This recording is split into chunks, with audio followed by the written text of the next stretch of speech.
In this video today, we will see how to take a screenshot in your Samsung phone without using any of the buttons.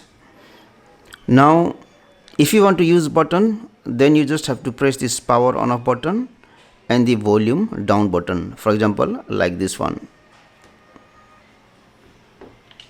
And you can see the screenshot is taken. But if you don't want to use the button, then go to settings here. Go to this option advanced features, go to motions and gestures and make sure that this option palm swipe to capture it is on. Enable this option, and once you do it, what you have to do is you have to move your palm like this on the screen in order to take the screenshot. Let me show you. Now let me swipe the palm from this side to this side on my Samsung phone.